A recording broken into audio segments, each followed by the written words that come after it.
Bismillahirrahmanirrahim. Assalamualaikum warahmatullahi wabarakatuh. Alhamdulillah rabbil alamin. Hamdan katsiran tayyiban mubarakan fi kama yuhibbu rabbuna wa yarda. Asyhadu an la ilaha illallah wahdahu la syarika lah wa asyhadu anna Muhammadan abduhu wa rasuluh. Allahumma shalli wa sallim wa barik ala sayyidina Muhammad wa ala alihi wa sahbihi ajma'in. Rabbana la ilma lana illa ma 'allamtana innaka antal alimul hakim. Allahumma 'allimna bima yanfa'una wa anfa'na bima 'allamtana warzuqna ilman nafi'an. Rabbi shrah li sadri wa yassir li amri wa hlul 'uqdatam min lisani yafqahu qawli. Rabbana zalamna anfusana wa lam taghfir lana wa tarhamna lanakunanna minal khasirin. La ilaha illa anta subhanaka inni kuntu minadh dhalimin. Alhamdulillah, para asatidz dan ayah bunda yang dirahmati oleh Allah, pada Ramadan yang ke-10 ini ya, ke-berapa? Ke-9 hari ini kita bersama-sama dipertemukan oleh Allah untuk bersama-sama mengkaji, menelaah kitab-kitab para ulama terdahulu. Jadi saya akan membaca kitab Tadhkiratus Sami' wal Mutakallim fi adabil alim wal muta'allim. Kitab ini dikarang oleh Badruddin Ibnu Jama'ah yang meninggal tahun 733. Artinya buku ini usianya sudah sekitar 800-an tahun. Buku ini 700-an lebih atau 800-an tahun buku yang kita baca ini. Salawat dan salam mudah-mudahan tetap tercurah pada junjungan Nabi besar kita Muhammad sallallahu alaihi wasallam. Beliau adalah qudwah hasanah, beliau adalah contoh, beliau adalah khairul alim, beliau adalah sebaik-baik guru, sebaik-baik pengajar, yang mana contoh atau qudwah beliau dalam mengajar itu menjadi rujukan bagi kita semuanya. Baik, para asatidz dan ayah bunda yang dirahmati oleh Allah, kita akan membahas tentang fi adabil muta'allim. Jadi yang bagian pertama, al-fadlul awal fi adabi fi nafsi. Jadi kita akan membahas tentang adab seorang murid atau adab seorang santri. Jadi ini sekitar ada 10 poin. Poin pertama, al-awwal ayyutahhira qalbahu min kulli ghissin wa danasin wa ghillin wa hasadin wa su'i aqidatin wa hulikin liyasluha bidzalika liqabulil ilmi wa hifdhi. Jadi langkah pertama dari seorang santri ketika ingin belajar, pertama kali dari seorang murid ketika ingin belajar adalah membersihkan hati dari segala penyakit, dari segala penyakit kotor. Ada dendam, ada hasud, iri, dengki, ada kebencian, kemudian kelicikan, atau yang pernah bohong, termasuk itu juga.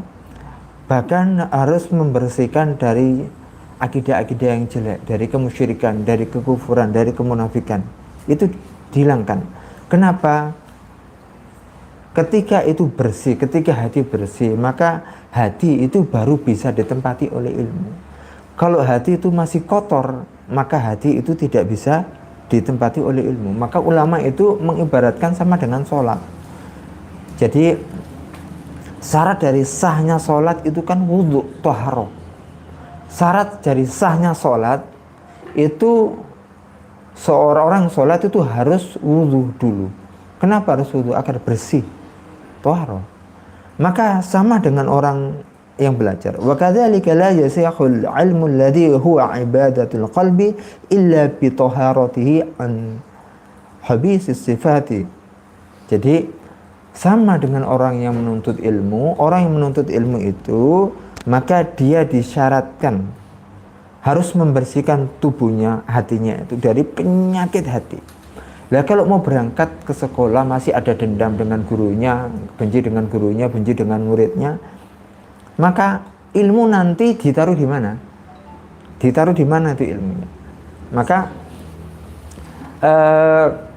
ulama itu mengajarkan pentingnya adab itu begitu. Jadi adab itu bukan cuman kita berkata sopan, tidak. Adab itu termasuk kita punya tindak tanduk dengan Allah gitu. Adab gitu. Makanya di Al-Quran itu banyak sekali yang menerangkan tentang adab. Bahkan Nabi itu Nabi kelas Nabi Musa, nanti kalau ada waktu kita belajar sekelas Nabi Musa, sekelas Nabi Muhammad, Rasul itu ketika salah dalam tindak tanduk adabnya, Allah langsung menegur dalam surat itu.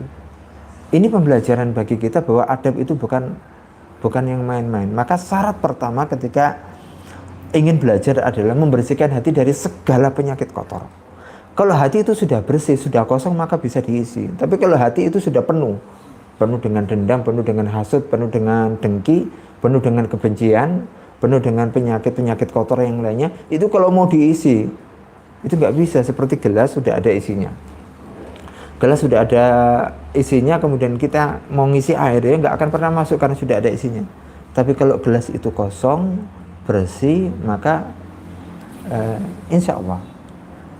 Maka hadis yang terkenal sekali, inna fil jasadi mudghah idza salahat salahal jasadu kullu wa idza fasadat fasadal jasadu kullu ala wa yal qalb. Hadis ini sangat terkenal, kita sudah hafal semuanya insyaallah.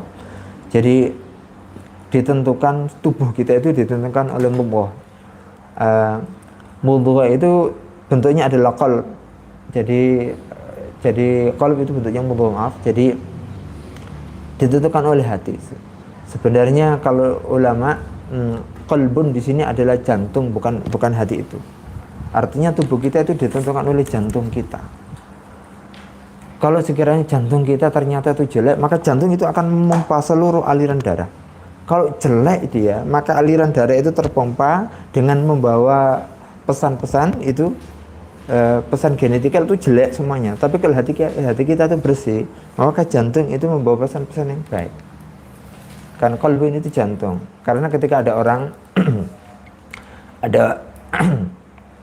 ada pernah orang itu dirampok, kemudian dia dibunuh, jantungnya itu didonorkan ke orang lain.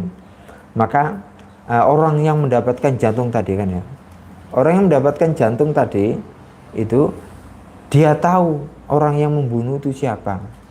Jadi pakaian yang membunuh waktu membunuh ini, itu pakaiannya ini, kemudian wajahnya ini kayak gini, dibunuhnya di sini, dibunuhnya kayak gini. Artinya apa? Jantung itu merekam. Jantung, dia qalb itu jantung. Jantung itu merekam semua. Maka eman kalau kita memberangkatkan anak kita, atau jangan sampai kita sendiri, kemudian orang berangkat menuntut ilmu dalam keadaan hatinya itu sudah tertutup, dalam keadaan hatinya kotor, maka Allah tidak akan pernah mengisinya itu. Maka haramun ala qalbin yadkhuluhun nur wa fi syai'un mimma yakrahullahu. Allah mengharamkan ilmu itu masuk ke dalam hati seseorang. Allah mengharamkan, sedangkan di situ ada sesuatu yang diharamkan oleh Allah. Karena ilmu itu nurun, ilmu itu cahaya. Maka Allah mengharamkan nur itu, cahaya itu masuk ke dalam tubuh seseorang, sedangkan situ ada hal yang haram. Contohnya anak kita pernah kita kasih makan yang haram, yang syubhat, hati-hati. Maka nur cahaya itu tidak. Jadi banyak sekali orang itu yang luar biasa pandainya, tapi ilmunya itu tidak ada cahaya. Cahaya itu menerangi. Cahaya itu ada kemanfaatan. Ilmu itu menghadirkan khasyah, ketaatan. Dia luar biasa pandai, banyak sekarang itu. Orangnya titelnya luar biasa, pandainya luar biasa, jabatannya tinggi luar biasa, tapi sama sekali tidak ada rasa takut kepada Allah. Yang dipikirkan bagaimana mendapatkan jabatan, bukan bagaimana ilmunya bermanfaat. Ada. Kayak ilmu itu menghadirkan ketaatan, itu adalah cahaya. Yang kedua, ya husnul niyah fi talabil ilmi. Yang kedua baru niat yang dibenarkan. Niat yang baik baru. Bi ayyaq sidabi wajhallahi ta'ala wal amala bi wa ihya syariah. Jadi yang kedua adalah niat yang baik, yaitu niat semata-mata karena Allah Ta'ala, bukan karena yang lainnya. Dan niat supaya bisa mengamalkan itu, dan niatnya adalah untuk menegakkan syariat Islam, boleh. Maka ma alaztu syai'an ashadda alayya min niyati, kata Sufyan ats-Tsauri tabi'in. Saya itu tidak ada yang lebih saya perhatikan, tidak ada usaha yang lebih keras di saya ini kecuali memperbaiki niat. Ini ulama hebat ini, gurunya para ulama ini. Jadi saya itu kalau ini cerita beliau, saya itu kalau memperbaiki niat itu luar biasa Ustaz. Karena setiap kita berniat itu setan tidak akan pernah menghilangkan. Setan tidak akan pernah membiarkan, itu pasti. Orang belajar menuntut ilmu niatnya karena Allah. Ketika belajar kemudian dia pandai, maka setan akan membisik, kamu itu loh pandai daripada kawan-kawan. Itu bisikan setan. Maka man ta'allama al-ilma li yajri bihi al-ulama aw li yumari bihi sufa aw yasrifa bi a'yunan nasi ilahi adkhalallahu an-nar. Orang kalau menuntut ilmu tujuannya itu untuk mendebat ulama. Masya Allah. Jadi boleh ikhtilaf, perbedaan itu hal yang wajar, yang biasa. Tapi kalau kita mendebat ulama yang itu ulama tidak selevel dengan kita, itu hati-hati, itu bagian daripada su'ul akhlak. Gitu. Jadi ijtihad itu kerangkanya adalah hal yang dhanni, dalalah yang masih dhanni, bukan yang qat'i. Maka kemudian kalau ijtihad itu pasti didasari dengan ilmu. Jadi kita beda dengan ulama, dengan Imam Syafi'i karena kita mengambil Imam Ahmad bin Hanbal, itu boleh, hal biasa saja. Jangan sampai membuat kita tuh harus ikut, enggak, itu hal yang biasa. Jadi agama Islam itu sangat-sangat ilmiah, maka kita harus berpikir ilmiah gitu. Yang tidak boleh adalah kemudian kita belajar tujuan saya belajar adalah agar mendebat, katanya dia dalilnya kok gini, saya ingin cari dalil yang sesuai, yang beda dengan dia karena dia beda dengan kelompok saya. Masya Allah, sudah tidak boleh. Niat kita mencari belajar tentang masalah wudhu contohnya, karena wudhunya dia kok kayak gini, menurut saya wudhu saya kayak gini, saya akan belajar ini, tujuannya suatu saat kalau ketemu akan saya debat dia. Enggak boleh. Allah akan memasukkan ke dalam neraka orang kayak gitu. Atau agar kita itu, orang-orang bodoh itu, ada orang-orang awam itu, mereka semuanya ke kita semuanya. Jadi ada rasa penyakit sum'ah itu, ada ingin tenar, nggak boleh. Jadi makanya kalau di kitab itu diharamkan untuk ikut lomba, bukan karena apa-apa, lomba itu ada kebaikan, tapi khawatir penyakit tenar gitu loh. Jadi jangan sampai saya ingin menyekolahkan anak saya agar anak saya terkenal, Masya Allah, ridha Allah itu kita tukar dengan yang namanya ketenaran tuh. Allah itu di atas segala-galanya gitu loh. Jangan sampai kita tukar itu dengan yang namanya ketenaran gitu kan ya. Allah itu kalau sudah ridho sama seseorang, minta apapun itu boleh. Jadi ketenaran itu hal yang bagus kalau digunakan untuk dakwah, mengajak kebaikan. Bagus itu kalau dilakukan seperti yang dilakukan oleh para ustadz, para ulama. Tapi ketenaran kalau hanya mengajak pada hura-hura itu na'udzubillah. Maka kita perbaiki niat kita. Jangan sampai niat kita belajar itu agar kita menyerang kelompok lain yang berbeda dengan kita. Na'udzubillah. Sudah. Atau kita mantengi, contohnya mantengi YouTube ulama yang beda dengan kita dengan tujuan mencari kesalahan. Maka Allah sama sekali tidak pernah suka dengan kayak gitu. Ada ulama yang beda dengan kita, kemudian kita pantengi, kita catat kesalahannya, tujuan mencari mendengarkan ilmunya itu mencatat kesalahannya, bukan mencari ridha Allah. Maka adkhalallahu nar, Allah tidak suka dengan kayak gini. Jadi ilmu itu dari Allah. Bisa jadi loh orang yang salah, yang kita anggap sesat, bisa jadi orang itu sangat mencintai Allah dan Rasulnya, sehingga bisa jadi orang itu tidak dianggap oleh Allah kesalahannya. Ara'aita in kana 'alal huda aw amara bitaqwa. Bagaimana kalau orang yang kita anggap salah itu kemudian ternyata Allah sangat ridha dengan dia dan Allah memaafkan kesalahannya. Maka hati-hati kita dengan niat. Maka ada sebuah kisah dari Abu Yusuf rahimahullah. Abu Yusuf ini murid dari Imam Abu Hanifah. Jadi ketika saya ini belajar atau mengajar, datang suatu majelis gitu, saya yang belajar cerita, ketika saya itu yang saya cari adalah betul-betul cuman ridha Allah, saya nggak nyari yang lainnya. Saya hadir dengan ketawadhuan itu kan, ternyata saya mendapati mereka orang-orang itu sangat menghormati dan menempatkan saya pada kedudukan yang sangat tinggi. Padahal saya tidak menginginkan demikian kayak gitu. Beliau cerita demikian. Tapi ketika saya hadir dalam suatu majelis, saya hadir dengan saya berharap untuk dihormati, menginginkan kemuliaan di situ, maka saya tidak mendapati kecuali kehinaan. Maka orang yang tawadhu itu pasti diangkat oleh Allah. Maka al-ilmu itu ibadatun minal ibadat, ilmu itu adalah ibadah. Maka fadlul ilmi khairun min fadlil ibadah. Jadi keutamaan ilmu itu lebih baik daripada ibadah. Makanya Imam Syafi'i itu suatu ketika itu kan berkunjung ke rumahnya Imam Ahmad bin Hanbal, ceritanya masyhur sekali. Ya, anaknya Imam Ahmad bin Hanbal itu sangat heran, ulama sekelas Imam Syafi'i yang diikuti oleh seluruh dunia rujukannya, malam kok nggak tahajud itu kan. Itu karena kalau tahajud itu kan keluar itu kan apa itu namanya, karena tidak ada kamar mandi di dalam rumah waktu itu. Kalau tahajud berarti wudhunya itu di luar kan, kedengaran kan ya, itu nggak tahajud. Oh, kelas ulama hebat kayak gini kok tahajud, terus hebatnya di mana? Oh, dia lo nggak tahajud gitu kan ya. Tapi Imam Ahmad bin Hanbal sedikit pun sama sekali tidak ada yang namanya keraguan sama gurunya, karena tahu beliau ulama, dan yang tahu kehebatan ulama ya ulama.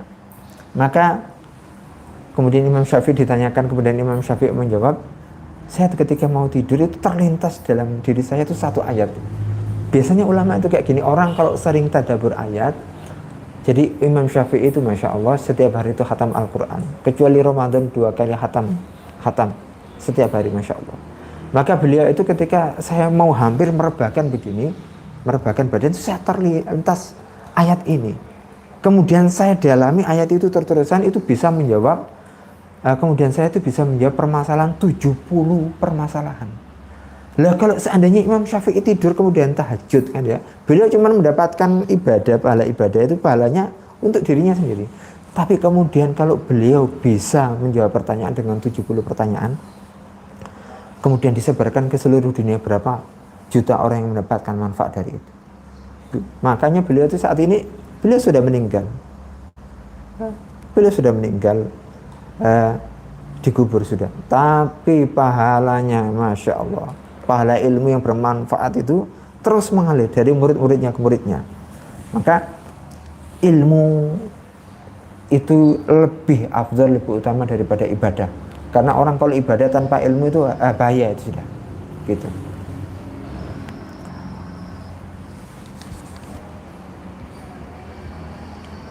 Maka ilmu itu kalau niatnya itu benar, maka zakah wa namat barakatuh. Kalau ilmu itu, orang itu kalau niatnya benar maka dia akan bersih. Kemudian barokah itu akan tumbuh terus-terusan. Itu kan sama dengan tanah. Tanah itu kalau subur ditanami itu dia akan mendapatkan ajabat. Jadi zarra itu apa itu, petani itu akan takjub. Itu tanah yang bersih, tanah yang subur. Sama dengan niat itu ibarat begitu. Kalau niatnya bersih maka akan ada keberkahan, itu muncul, ada keberkahan. Yang ketiga, ayyubadir syababahu awqati amrihi ila taksil. Jadi lebih baik kalau belajar itu ketika masih muda, lebih baiknya begitu. Tapi kalau sekiranya Allah memberi kesempatan itu baru ketika sudah tua, ya nggak apa-apa gitu.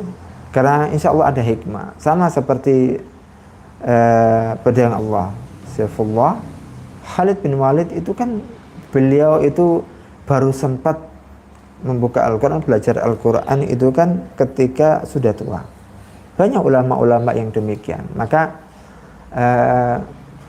lebih baik memang idealnya itu belajar itu ketika kecil. Ta'alam fi zubadi itu kan naksi alal hajar. Belajar ketika masih kecil itu seperti memahat batu begitu. Kalau memahat batu itu kan kena hujan, kena apa, enggak apa-apa. Tapi kalau belajar ketika sudah tua itu seperti menggambar, melukis di atas air. Belum selesai itu sudah hilang, belum selesai itu sudah hilang. Tapi Masya Allah, Allah itu tidak akan pernah melihat hasilnya. Allah itu melihat prosesnya. Meskipun ngapalin Al-Quran lupa, ngapalin Al-Quran lupa, ngapalin Al-Quran lupa, itu tidak akan pernah sia-sia di mata Allah. Tidak akan pernah sia-sia. Itu akan membersihkan hati. Jadi anak-anak kita masih kecil itu usia yang sangat produktif. Jangan pernah sia-siakan usia emasnya itu. Ini usia emas anak-anak kita yang masih kecil itu.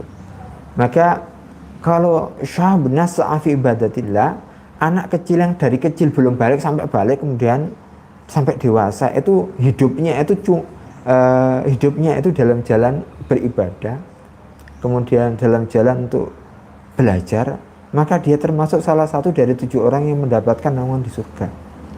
Maka jadi ayo kita manfaatkan waktu anak kita itu dengan sebaik mungkin gitu.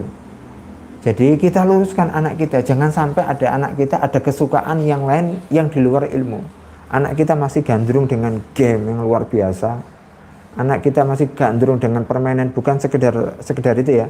Karena ada orang yang main itu betul-betul sangat suka sampai meluangkan waktunya.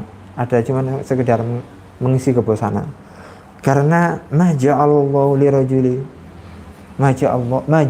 lirajulin min qalbaini fi jawfi. Jadi hati seseorang, qalbun seseorang itu tidak akan pernah mendua. Gitu. Artinya begini.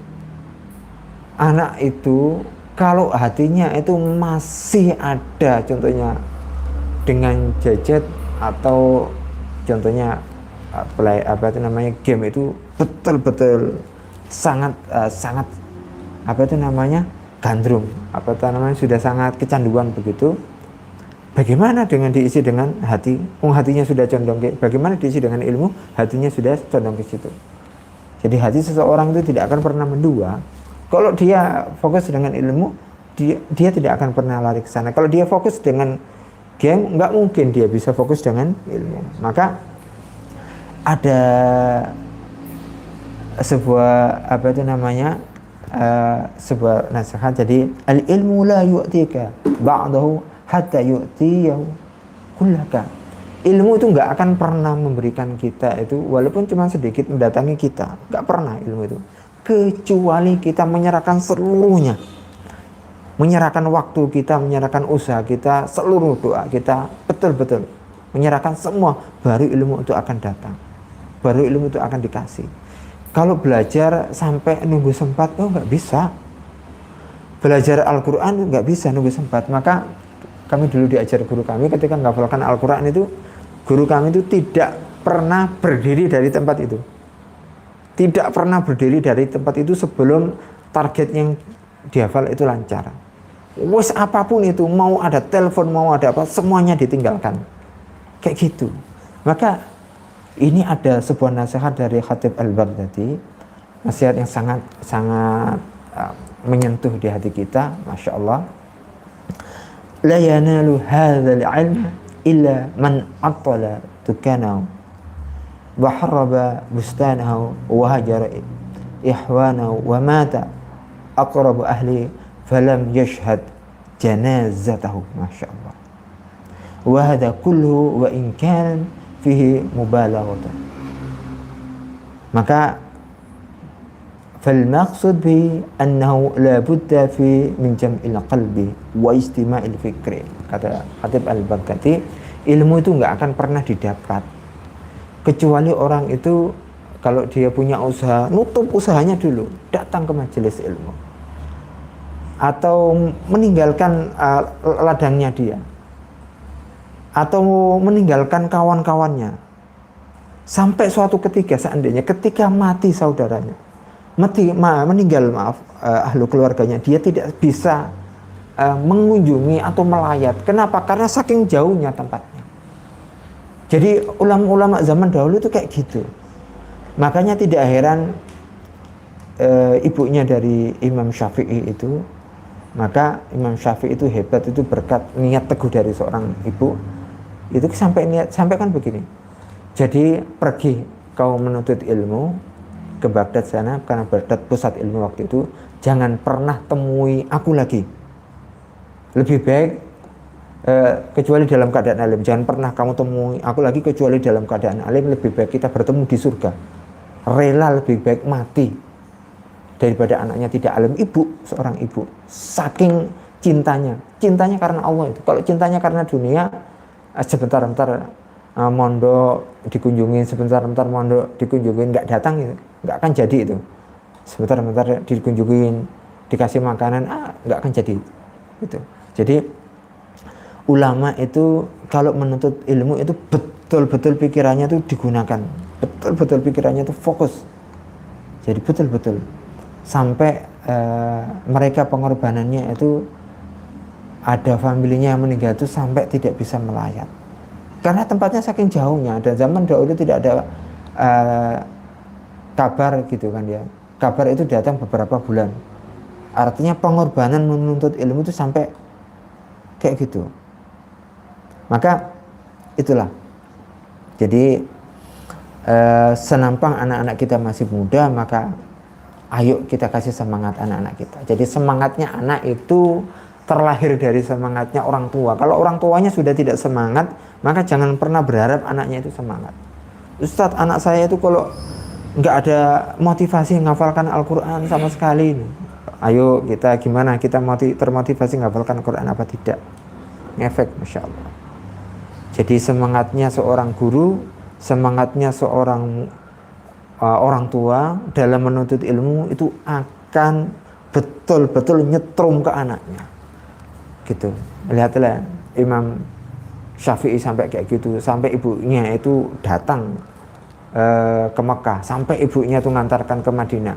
Karena Baghdad sangat jauh, maka anaknya disuruh Baghdad jangan pernah pulang kecuali dalam keadaan alim, atau lebih baik kita bertemu di surga. Gitu. Yang anaknya, yang ibunya Imam Ahmad bin Hambal itu sudah pasrah total 100% anaknya kepada Allah untuk menuntut ilmu. Dilepas seorang diri tanpa uang 1 peser pun. Jadi semangat anak-anak kita yang masih kecil itu dari orang tua.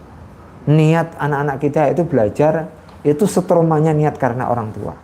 Maka jangan sampai kemudian kita menyekolahkan anak kita supaya nanti tenar, naudzubillah. Ya Allah aja kita yang cari. Alaysa Allah bikafin abda.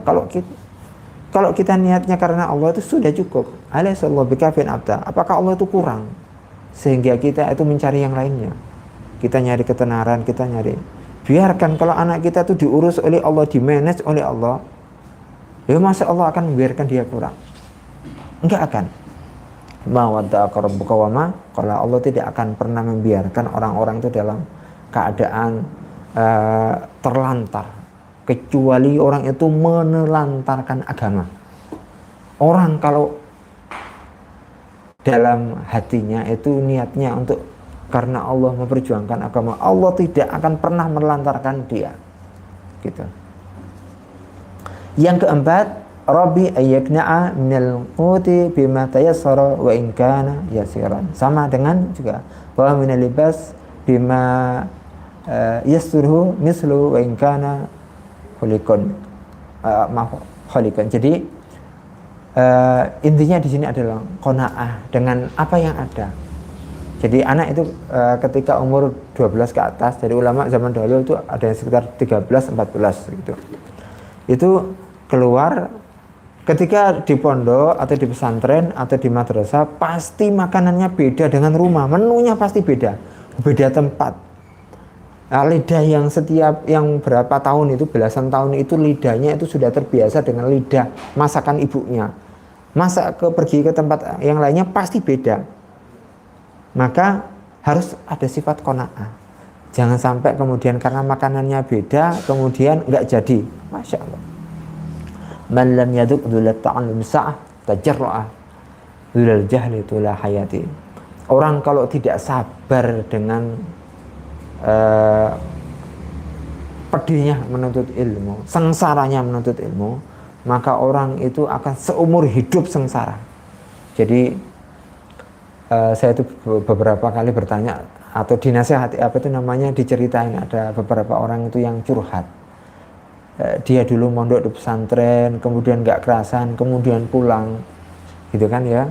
Ada banyak itu pulang di rumah itu, masya Allah nggak jadi. Dia lihat kawannya itu yang sabar, itu jadi kawannya itu.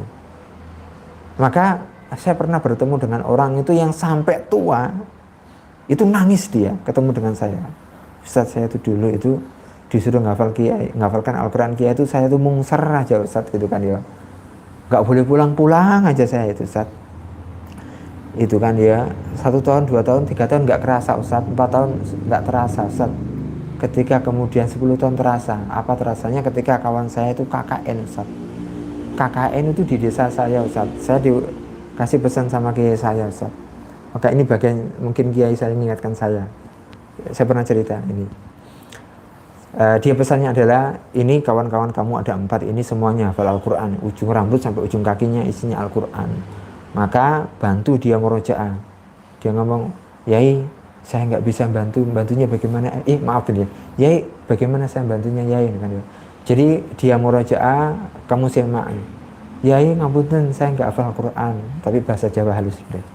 Saya nggak hafal Al-Quran, Yai. Ya kamu itu buka Al-Quran lah. Maka kemudian kawannya itu menghafalkan Al-Quran, kemudian dia buka. Itu dalam hatinya tuh nangis. Setiap selesai itu dia pulang ke rumah tuh nangis dia ke rumah. Padahal siapa? Dia tuh kalau ibaratnya di pondok itu anak nakal gitu loh. Premannya pondok gitu loh ibaratnya kan dia. Nangis itu. Saya itu Ustaz, ketika nyimak Ustaz ini itu, saya nangis Ustaz. Saya dulu dengan dia tuh satu kelas Ustaz. Satu bangku, satu piring Ustaz. Dia ngafalkan Al-Quran lancar, saya semak, saya tuh nggak hafal Ustaz. Jadi kurang lebih KKN 1 bulan itu tuh neraka bagi saya. Setiap hari itu saya kan nyimaknya itu setiap selesai subuh dan setiap selesai isya. Itu nangis terus-terusan dia. Maka kemudian dia berazam, demi Allah anak saya harus hafal Al-Quran. Apapun pekerjaan saya lakukan, asal anak saya mondok. Jadi orang kalau anak kita kalau mondok itu pasti nanti ada nangis, ada ini, ya biasa, wajar, gulung-gulung. Saya dapati anak-anak yang nangis gulung-gulung apa itu biasa. Orang tuanya aja yang nanti tahan atau tidak. Ada anak yang nggak kerasan sampai gulung-gulung sampai apa nggak kerasan makanannya, nanti dikasih kirim, nanti alasannya ini, nanti alasannya. Ini nanti jadi kayak gitu aja. Yang pernah mondok senyum karena pasti merasakan. Semuanya pasti. Ya termasuk saya, pasti kecil, karena masih kecil, belum balik, masih ada nangisnya, nggak kerasa masih ada, dan itu hal yang wajar. Maka kita tanamkan sifat qanaah pada anak-anak kita. Jadi maka biasanya anak-anak itu kalau sudah lulus dari pesantren itu dikasih makan apapun itu, apa itu namanya, biasanya kayak gitu kan ya. Kalau misalnya ustadz atau ustadz yang lulus dari pesantren itu gampang dikasih makannya itu kan, asalkan itu bukan batu, insya Allah dimakan kayak gitu kan, karena insya Allah sudah terbiasa dengan sifat qanaah kayak gitu. Maka kata Imam Syafi'i, la yasluh talabul ilmi illa limuflis. Ilmu itu, tapi ini tidak dalam artian tidak mutlak gitu kan ya. Jadi gini, kebanyakan yang jadi menuntut ilmu itu orang-orang yang muflis, orang-orang serba kekurangan gitu.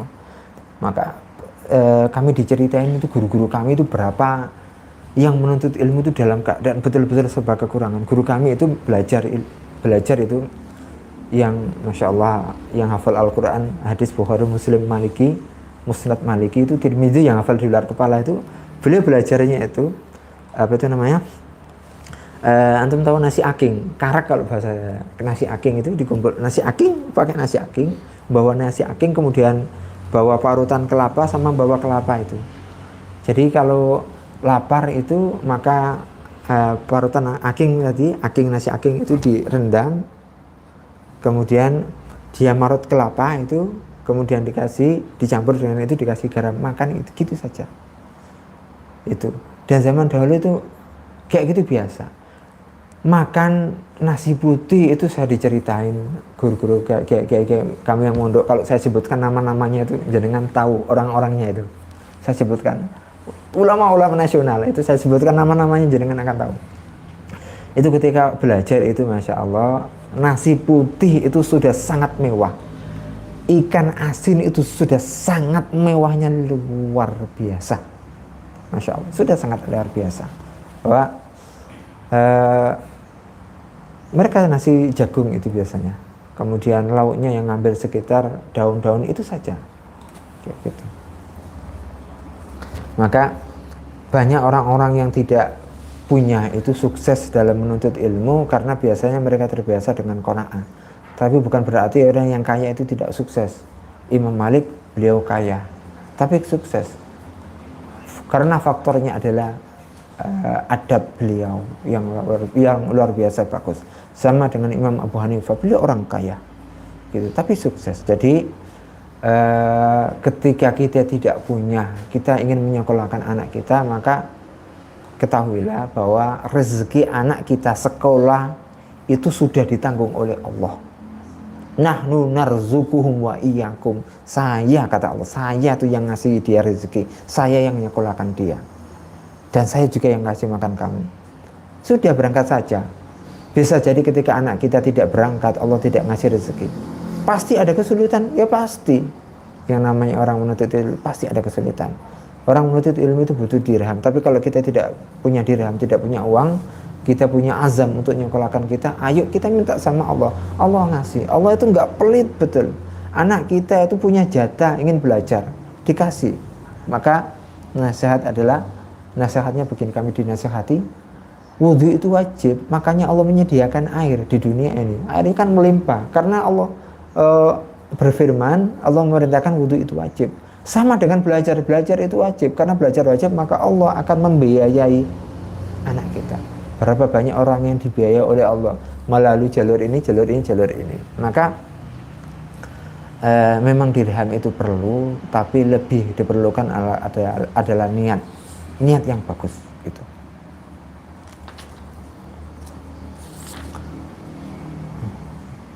Kemudian selanjutnya al-khamis, yang kelima, ayyuqasim awqati lailihi wa nahari wa yaqtanam ma baqiya min umri fa inna baqiyatal umrihi la qimata lahu. Jadi harus bisa memanage waktu. Kebanyakan orang itu kalau waktunya luang itu malah tidak bisa memanage waktu. Tapi banyak orang itu yang waktunya itu sangat sempit. Setelah ini ada, tapi bisa. Maka ada seorang ulama itu yang ditanya, setelah kok nggak pernah berhenti baca buku, selesai baca buku nulis, setelah nulis selesai baca Quran, selesai baca Quran sholat, waktunya kok kayak gitu, apa nggak bosan, apa nggak capek? Maka faida farota fansab, beliau menasihati istirahat adalah ketika beralih dari pekerjaan satu ke pekerjaan yang lainnya. Duh, kapan capek istirahat? Benerannya istirahat ya ketika sudah dibujur di kain kafan, ya itu istirahat. Ketika saya nanti sudah mati, ya saya bisa istirahat total. Kalau sekarang bukan istirahat, saya nggak tahu kaki saya ini menginjak di mana. Itu ada.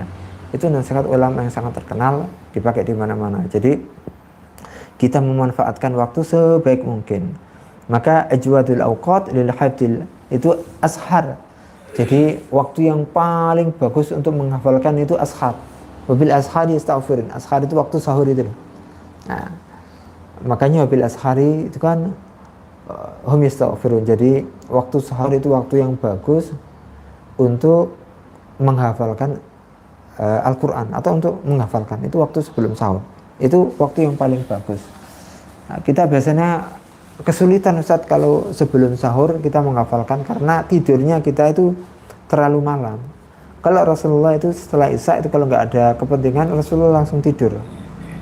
Maka setelah itu kemudian Rasulullah baca Al-Quran. Maka menghafalkan sesuatu itu lebih baik pada waktu ashar, sahur itu. pada waktu ketika sahur itu lebih bagus. Walil basil abkar itu ketika untuk membahas, untuk meneliti, untuk menelaah itu ketika pagi hari itu bagus. Wal kitabati wasatun nahar, ketika untuk menulis itu pertengahan siang hari itu bagus untuk menulis, karena siang itu cenderung capek, kalau dibuat ngafalkan itu berat, maka dibuat untuk menulis. Walil mutala'ah wal mudzakarah laila, untuk untuk mengulang pelajaran lagi itu malam. Saya punya guru punya kebiasaan, guru kami itu punya kebiasaan, apa yang diajarkan oleh gurunya di kelas tadi kan, apa yang diajarkan oleh gurunya itu setiap pulang dari rumah seluruhnya itu dari A sampai Z itu ditulis ulang tanpa melihat buku. Jadi yang ditulis itu, jadi kalau beliau itu diajar oleh gurunya itu telinganya itu seolah-olah begini, telinganya itu betul-betul nangkap.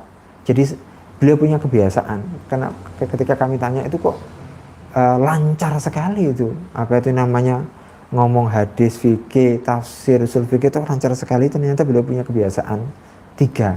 1, pulang ke rumah itu seluruh apa yang diajarkan gurunya itu dari awal sampai Z itu ditulis ulang sehingga kelontok gitu kan. Yang kedua, beliau tidak punya niat atau tidak ada rasa dendam dengan kiai gurunya. Setiap selesai sholat itu nama gurunya satu persatu itu disebutkan, sama seluruh guru-guru saya, mungkin yang saya lupa, itu disebutkan setiap selesai sholat. Katanya sampai detik ini tuh beliau ngomong ke murid-muridnya, ya Allah, sampai detik ini tuh guru-guru saya itu saya doakan satu persatu. Sampai detik ini beliau mengatakan Pak gitu. Sama beliau tidak pernah meninggalkan sholat tahajud. Itu nasihatnya kepada kita. Maka memang setiap orang berbeda-beda. Jadi kalau anak kita mungkin waktu sahur mungkin belum bisa bangun, maka pagi itu bagus, nggak apa-apa. Jadi setelah sholat subuh kemudian digunakan untuk menghafalkan Al-Quran, nggak apa-apa. Maka ada yang mengatakan ini ijtihad, karena ada yang mengatakan bahwa hifdzul laili anfa' min hifdzin nahar. Jadi menghafalkan Al-Quran malam hari itu lebih baik daripada siang. Memang betul, karena kalau siang hari itu menghafalkan Al-Quran itu secara jism, fisik itu sudah capek, kemudian pikiran itu sudah pernah ada yang masuk yang lainnya, ada masuk apa itu namanya informasi yang lainnya, yang negatif positif itu sudah masuk semuanya. Maka kemudian kita dikasih Al-Quran itu agak berat gitu. Kalau subuh atau sebelum subuh itu bagus. Hadis yang ke-6, min a'dhamil asbabil ma'inati 'al istighal wal fahmi wa adamil malali aklul qadril yasir minal halal. Ternyata yang ke-6 untuk membantu pembelajaran adalah dengan makan makanan yang halal, makan sekedarnya saja. Ternyata Imam Syafi'i itu Masya Allah, beliau berkata, ma sabi'tu mundu sita asratah sana. Jadi saya itu tidak pernah kenyang sejak umur 16, karena ketika itu beliau merantau sudah. Saya nggak pernah kenyang. Kenapa? Karena orang itu kalau kenyang, terlalu kenyang itu, udah orang kalau terlalu kenyang itu suruh belajar itu nggak bisa. Nanti dia akan minum banyak juga, nanti akhirnya pencernaannya itu sibuk untuk mencerna, nggak ada waktu, menguap, kemudian dia tidur, buat belajar itu akan kesulitan. Maka kata Rasulullah itu bihasbi ibni Adam luqaimah, kan luqaimat, jadi yukimna sulbahu. Jadi sebenarnya anak Adam itu cukup beberapa suapan saja. Seharusnya kita itu berhenti makan sebelum kenyang. Karena kalau terlalu kenyang itu buat menghafalkan itu sulit sekali. Maka kita pernah dengar cerita dari tentara itu kan Jalut itu kan jangan minum air, itu kan kecuali beberapa teguk air saja. Kalau terlalu kenyang itu repot. Kalau orang terlalu kenyang kemudian suruh bergerak itu repot. Maka ular itu kalau dia baru makan itu nggak bisa bergerak dia. 1 bulan 2 bulan sudah bergerak nggak akan pernah bisa.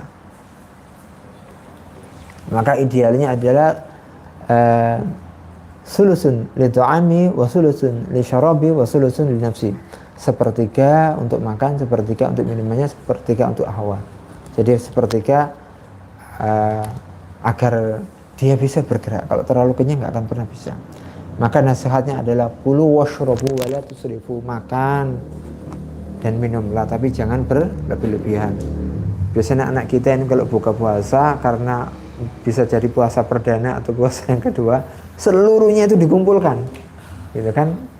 Padahal yang dimakan cuman ya itu saja. Maka kita nasihati jangan terlalu kenyang. Kalau orang terlalu kenyang repot. Buat tarawih juga nanti repot. Jadi yang membuat orang itu malas belajar itu terlalu banyak makan, gitu. Maka ulama-ulama zaman dahulu itu six pack perutnya itu. Jadi kenapa? Karena mereka makannya juga ya sekedar yang bisa membuat tubuh itu berdiri. Imam Ahmad bin Hanbal itu Masya Allah, beliau ulama yang itu kalau buka itu sahur itu cuma roti itu saja, yang rotinya bukan roti yang sangat istimewa, roti kasar sama air putih itu saja, kurma itu saja, bukan kurma yang mahal kayak gitu.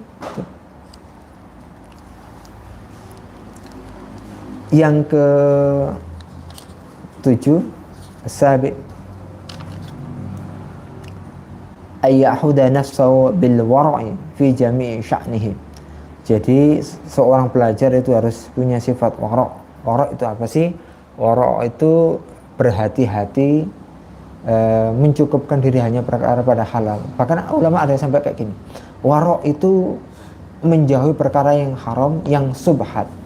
Bahkan menjauhi perkara yang halal yang itu dikhawatirkan akan membuat dirinya itu jauh dari Allah. Itu sampai kayak gitu. Sampai kemudian orang itu sangat suka dengan air yang es. Ulama itu sangat suka dengan air karena air es itu sejuk itu kan ya. Sampai yang seumur hidupnya tidak mau minum es karena kalau minum es nanti khawatir dia keenakan, sampai kenyang, sampai kemudian tidak belajar, sampai tidak sholat.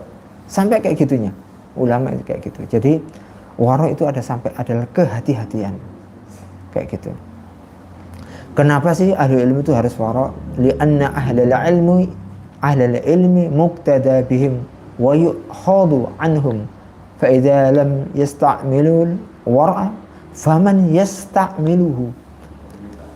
Ahli ilmu itu kan orang yang makanya harus ilmu itu harus akhlaknya harus bagus, karena ahli ilmu itu adabnya itu menjadi rujukan, menjadi panutan, menjadi tauladan. Orang-orang itu mengambil manfaat, mengambil ilmu dari dia. Nah, kalau dia tidak warok, siapa lagi yang warok? Gitu kan ya?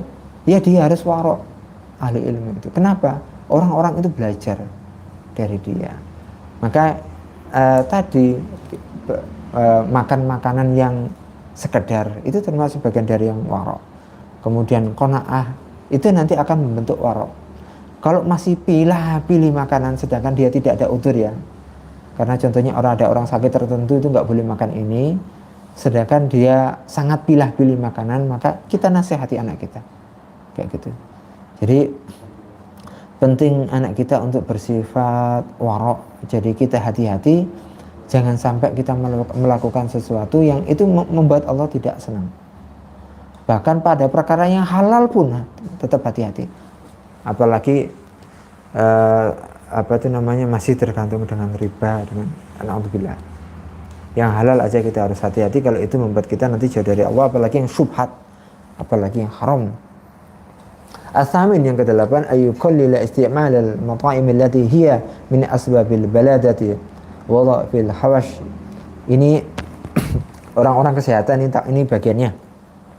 Ini suatu saat ini Pak Henry dan tim ini mohon untuk menjelaskan karena di sini kan beda dengan di Arab, ada beberapa makanan yang makanan itu dianjurkan untuk penuntut ilmu.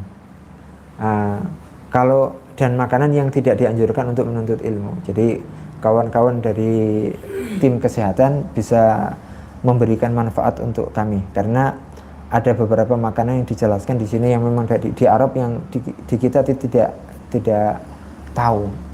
Jadi gennya makanan yang bagus itu satu, makanan yang ada di surga. Kok kenapa? Karena ayah kita itu tinggal di surga, ayah kita itu pernah makan makanan surga. Ayah kita kan Nabi Adam, pernah makan makanan surga, maka gennya adalah gen surga. Maka makanannya adalah makanan surga. Itu yang pertama. Yang kedua, makanan yang disebutkan dalam Al-Quran. Itu bagus. Yang ketiga, makanan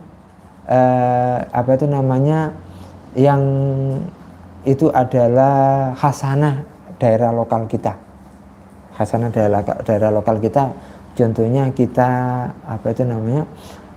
rempah-rempah kita itu ada berbeda dengan sana, dengan di tempat yang lainnya. Maka khasanah kearifan lokal di kita itu bagus juga. Ya, itu kita kombinasikan, itu bagus. Nah, suatu saat karena ada makanan yang begitu dimakan itu tidur. Makanya guru kami itu pernah suatu ketika mungkin suatu saat ini PR-nya dari tim tim kesehatan untuk menjelaskan. Dari kawan kami itu dan kami itu ketika makan pagi itu lauknya itu bayam, satu pondok itu ngantuk semuanya, dan kita tuh harus berjuang untuk ini. Apakah mungkin karena harus berjuang sehingga alat sehingga otak itu harus hilang energinya kayak gitu. Jadi ada beberapa ini PR bagi tim kesehatan supaya insya Allah ilmunya kita tunggu saat ini. Jadi yang ke-9, ayyuqalil naumau ma lam yalhaqu dhararun fi batani wa dhihni. Jadi hendaknya mensedikitkan tidur selama itu tidak membuat badan itu sakit itu. Jadi kalau memang idealnya memang orang itu rata-rata memang tidur itu sekitar 8 jam dan jangan lebih, karena 8 jam itu sepertiga. Kalau tidur sampai tidur terus-terusan itu nggak baik juga. Kenapa tidur? Namun so'im ibadah, Ustaz. Tidurnya orang puasa itu ibadah. Senang sekali pakai hadis dhaif itu. Jadi lebih baik kalau tidur aja ibadah, apalagi digunakan untuk zikir, lebih ibadah lagi. Apalagi digunakan untuk baca Al-Quran. Jadi idealnya memang, jadi setiap orang ada beda, karena ada orang itu dikasih oleh Allah kecerdasan, dia tidur 2 jam, 4 jam sehari itu cukup, dan itu tidak masalah bagi kesehatan, maka tidak apa-apa. Maka seperti Imam Nawawi itu tidurnya sebentar sekali. Kalau kita tidak bisa, cukupnya hanya 8, ya itu 8 dan jangan lebih, jangan terlalu banyak. Dikit-dikit tidur, jangan terlalu banyak. Maka Rasulullah itu bagus sekali mengajarkan kita tidurnya tidak terlalu malam. Kalau tidak ada kegiatan, tidurnya jangan terlalu malam, biar pagi nanti bisa segera bangun. Yang ke-10, ayatul kali asyaratah. Jadi meninggalkan keluarga atau sanak famili. Memang anak itu kisaran usianya sudah, kalau sudah lulus SD ya, atau sudah lulus kita di Kutab tuh memang harus keluar, bukan waktunya dia di rumah, dia harus meninggalkan. Makanya Kutab itu nggak boleh meninggalkan keluarganya, karena usianya itu adalah didikan keluarga. Kalau sudah seusia 12-an ke atas lah, ulama dulu ada yang 14, Imam Ahmad bin Hanbal itu 13, maka itu boleh. Dan memang harus meninggalkan keluarganya. Fa inna taraka min ahammi ma yanbaghi li talibil ilmi wala siyama li ghairil jinsi. Jadi memang seorang penuntut ilmu itu harus meninggalkan keluarganya. Kalau meninggal dekat dengan keluarganya, pulang pergi nggak jadi. Apalagi yang harus ditinggalkan lagi perhatian adalah yang beda jenis. Maksudnya itu kan masa-masa pubertas, itu harus ditinggalkan gitu, harus pergi, anak-anak kita harus jauh. Jadi itu adalah adab dari seorang pelajar ketika ingin belajar. Apakah waktunya masih ada? Kalau waktunya masih ada saya lanjutkan, kalau sudah tidak ada saya cukupkan. sampai jam 10. Saya lanjutkan, mungkin ini nggak selesai, nggak apa-apa. Fi adabi, maksudnya ada Abu Talib, fi adabi ma'a syayhi wa qudwati wa ma yajibu alai min azim wa hurmati. Jadi adab dari seorang murid, seorang santri kepada gurunya. Jadi termasuk di sini adalah menjadikan beliau sebagai sosok idola tauladan, dan kewajiban bagi seorang santri untuk menghormati, memuliakan dia. Pertama adalah langkah pertama. Di sini ada 13 poin. Kemungkinan kalau ngeliat waktu kayaknya nggak cukup gitu. Nggak apa-apa.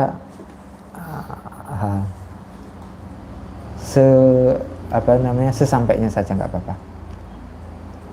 Pertama, annahu yanbaghi li talibi ayyuqaddima an-nadhara wa yastakhira Allah fi man ya'khudhu al-'ilma anhu wa yaktasibu husna al-akhlaqi wal adabi minhu wa liyakun in amkana mimman kamulat ahliyatahu. Jadi walaupun kalau sekarang mungkin kayaknya tidak mungkin ini. Jadi begini. Yang tidak mungkin tadi maksudnya yang bawah, bukan yang ini. Jadi begini, langkah pertama dari seorang belajar adalah dia harus mencari seorang guru, memilih seorang guru. Jadi meminta pilihkan kepada Allah seorang guru. Kenapa? Hadzal ilmu dinun fanzur amman ta'khuduna dinakum. Jadi agama itu ilmu itu adalah agama. Jadi maka kita harus melihat kalau guru kita itu orang yang ya Allah sholatnya aja dia nggak sholat, dia tidak ada takut kepada Allah, dia masih mudah menghina ulama, jangan. Maka fas'alu ahla dzikri, bukan fas'alu ahla ilmi. Tanyalah, belajarlah kepada ahlu dzikri, orang yang ingat kepada Allah, bukan ahlul ilmi. Orang yang tahu punya ilmu itu banyak, tapi orang yang punya ilmu tapi tidak ingat kepada Allah itu banyak. Maka tanyalah, belajarlah kepada orang yang tahu ilmu, yang dia adalah orang yang takut kepada Allah. Karena ilmu itu ujung-ujungnya adalah khasyat. Ujung-ujungnya ilmu adalah takut kepada Allah. Buat apa kita mendidik anak kita tapi ujung-ujungnya tidak takut kepada Allah?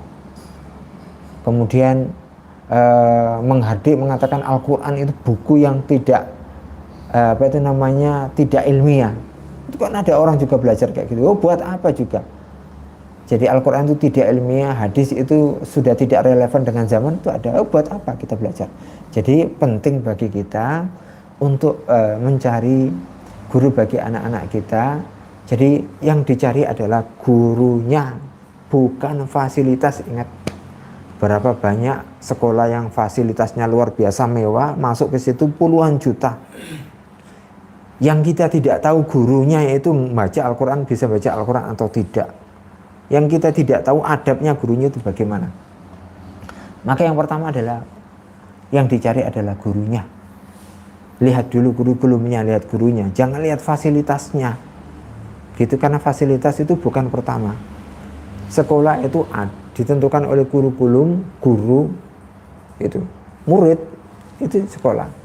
Maka fasilitas memang perlu tapi bukan utama. Berapa banyak sekolah yang Masya Allah masuk ke situ puluhan juta, harus ngantri, pulang dari situ saja, pulang dari situ itu di rumah baca Al-Quran juga tidak, karena nyuci piring, bantu orang tuanya juga tidak, nyapu apalagi juga tidak, gitu kan ya. Salat jamaah juga kalau tidak dipaksa. Terus apa yang kita dapat dari situ? Maka para ulama dulu itu ketika mendidik anaknya itu dilihat gurunya itu siapa, guru, gitu. Dan dianjurkan itu untuk guru, dianjurkan adalah kita mencari guru yang dia itu paham ilmu, semua ilmu. Tapi itu kan mustahil, bukan mustahil ya, jarang sekali. Tidak, sangat sulit kita mencari guru kemudian dia ngajar fikih juga, ngajar hadis juga, ngajar usul fikih juga, jarang kita. Maka kita pakai periodisasi ketika masih kutab biar anak kita nggak belajar kepada mereka tentang adab, menghafalkan Al-Quran, tentang tulis menulis itu. Nanti kalau sudah selesai di Al-Qurannya, kita serahkan pada ahli fikih, belajar kayak itu. Jadi makanya sulit kalau kita nyari ulama sekarang yang semuanya itu bisa. Karena kalau ulama bisa nih yang ngajar semuanya bisa, itu kelasnya bukan ngajar kelas bawah biasanya. Asani, yang kedua, jadi ini baru berkaitan dengan gurunya, ayyan qada li syekhi fi umurhi wala yahruja an ra'yihi wa tadbiri bal yakunu ma'ahu kal marid ma'at tabibil mahir. Jadi anak kita itu dengan gurunya itu diibaratkan adabnya itu seperti seorang pasien terhadap gurunya, terhadap dokter yang ahli. Jadi anak itu kok pasien Ustaz, kan nggak sakit. Kata siapa? Sakitnya kan sakit karena kebodohan. Kalau dibiarkan anak kita nggak sekolah kan sampai tua kan dia hidup dengan kebodohan. Artinya harus ada penyakit yang diangkat, yaitu tentang kebodohan itu. Maka seorang pasien itu harus manut dengan dokter yang merawatnya. Kalau dia tidak manut dengan dokter, repot nanti. Maka seorang pasien itu harus manut dengan dokter. Maka ada dua orang, kilahuma lam yansahani idahuma lam yukroma. Itu ada dua orang ini kalau tidak dihormati itu hancur hidup kamu. Kalau bahasa anak muda itu kelar hidup kamu. Kalau dua orang ini enggak kamu hormati, kamu bermasalah dengan dua orang ini, selesai, kelar masalah kamu, hancur masalah kamu. Apa? Dokter, tabib, orang ahli kesehatan. Kita itu memusuhi dia, bermusuhan dengan dia. Sedangkan kita tuh ingin berobat ke dia. Ayo bagaimana? Gitu. Meskipun dokter itu ada adabnya juga, tapi pasti berbeda. Kita bermusuhan dengan dia, sedangkan kita minta tolong untuk menyembuhkan penyakit kita. Maka itu sama dengan kita bermasalah dengan seorang guru, kita minta diajari ini, sedangkan kita bermusuhan dengan guru. Selesai masalah kita itu.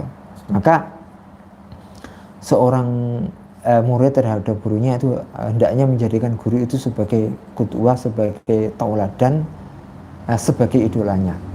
Kalau terpampang itu di almari, di ruang anak-anak kita itu foto-foto yang dia adalah foto idolanya, dari artis, pemain sepak bola, maka jenengan harus waspada.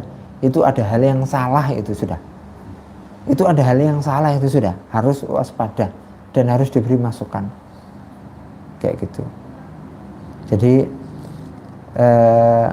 seorang murid itu harus menghormati gurunya, menjadikan sebagai tauladan, sebagai contoh. Kita tahu cerita ini sangat terkenal, jangan mungkin sudah pernah dengar, Haris bin Sabit dan Abdullah bin Abbas itu kan berbeda dalam masalah zakat. Umat Islam itu mayoritas itu rujukannya pada Zaid bin Sabit karena beliau terkenal dengan ahli ilmu hisab, maka hitung-hitungan zakat itu rujuknya kepada beliau. Bahkan keluarganya Abdullah bin Abbas itu belajarnya itu kepada Zaid. Satu-satunya orang yang belajar kepada Abdullah bin Zaid itu muridnya yang mengikuti beliau itu cuma satu orang itu. Satu orang. Dalam masalah hal ada beberapa berbeda, tapi tidak semuanya. Tapi Abdullah bin Abbas itu sangat yakin dengan ilmunya, gitu kan ya. Tapi hebatnya ini adalah ketika keluarganya Abdullah bin Abbas ini meninggal, beliau bukan menyelesaikan warisan itu dengan menurut ilmunya dia, tapi beliau mengundang Zaid bin Sabit, karena Zaid bin Sabit ini guru dari keluarganya itu belajar ke dia tentang masalah zakat. Kiblatnya, madzhabnya cenderung ke Zaid. Makanya Zaid itu heran, kok bukan kamu gitu kan? Karena keluarga saya belajar kepada engkau. Maka Zaid bin Sabit itu ketika menyelesaikan urusan zakat, warisan itu, sesuai dengan mazhab, keyakinan sesuai dengan mazhab dari Abdullah bin Abbas, bukan menurut dia. Kenapa? Karena pemahaman beliau ini adalah keluarga Abdullah bin Abbas, maka menurut ilmu pemahaman dari mazhab Ibn Abbas. Sampai segitunya.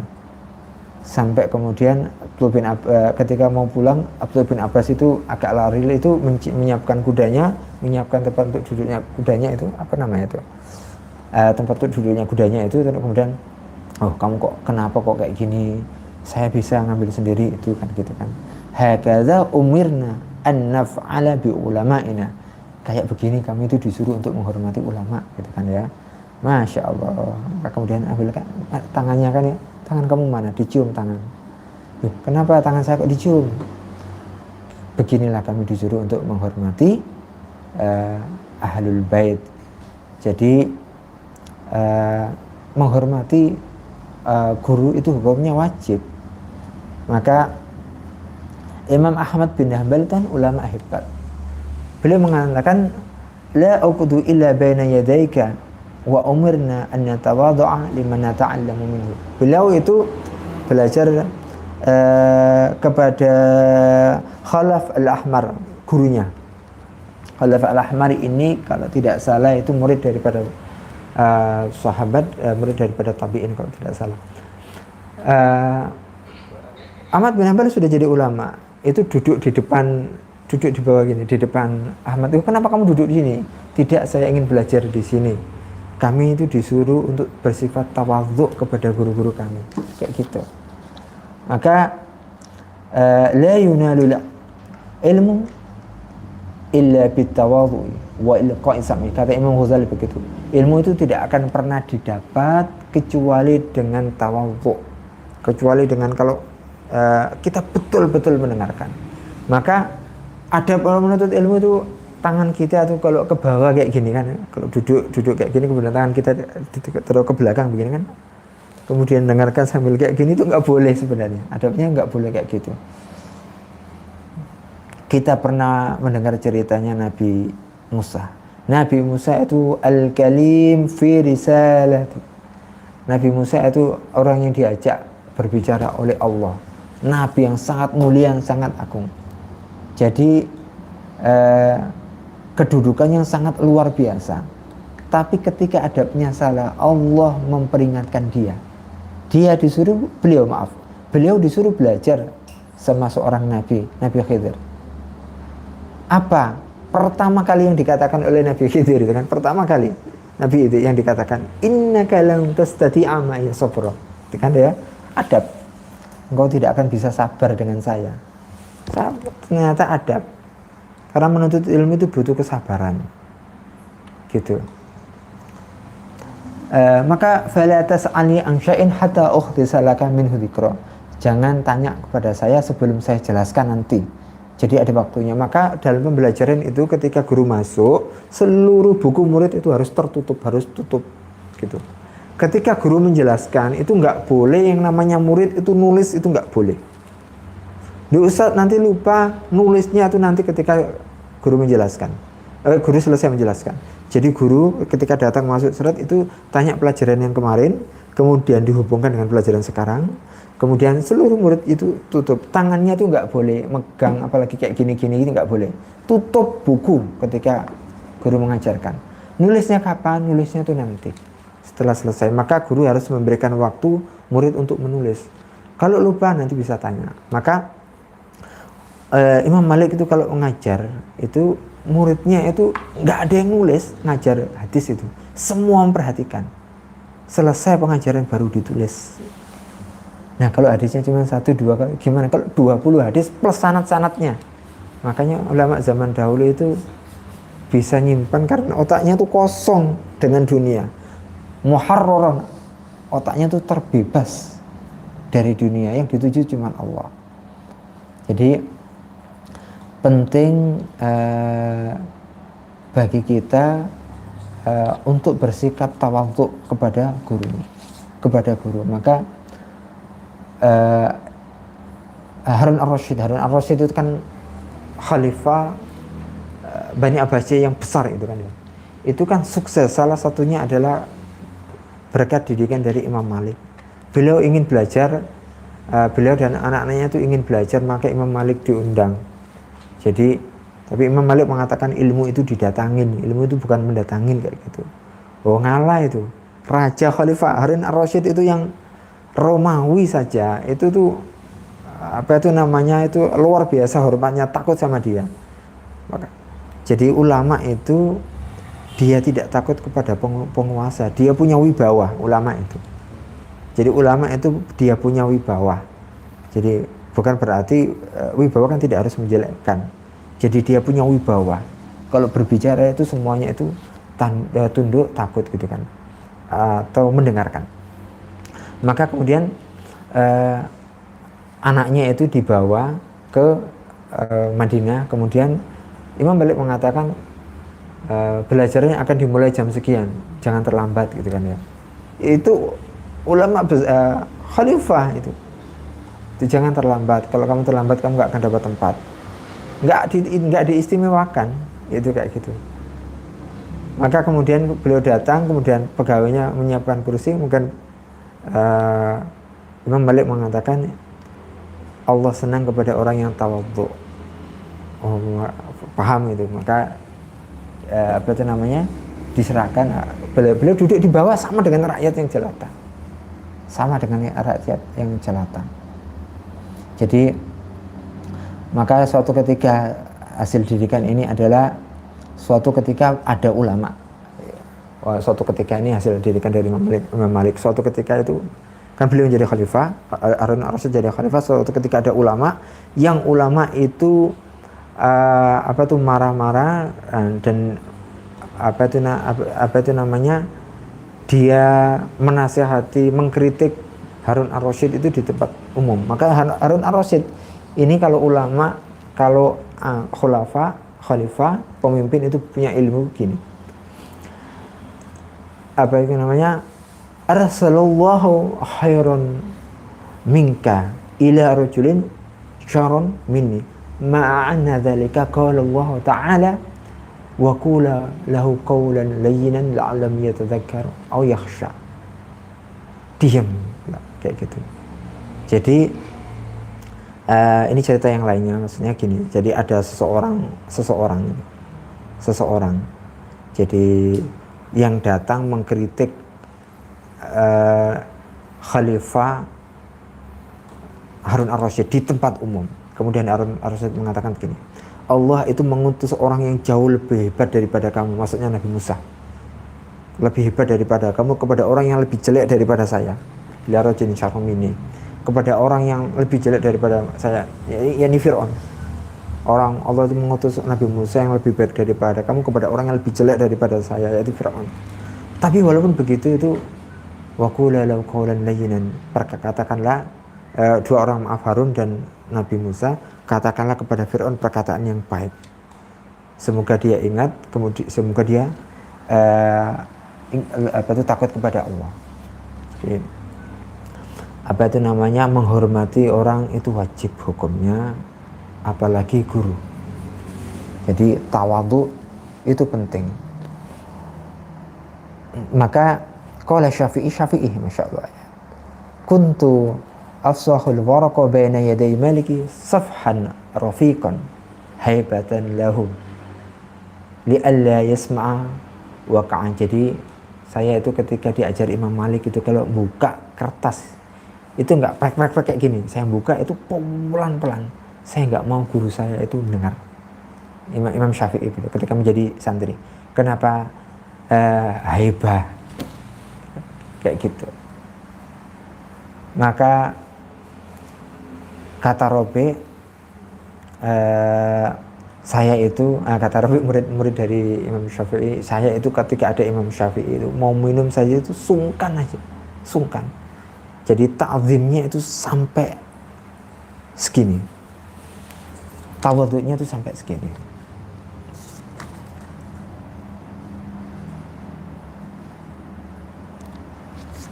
Ini baru kita sampai 2, waktunya sudah apa itu namanya, waktunya sudah habis.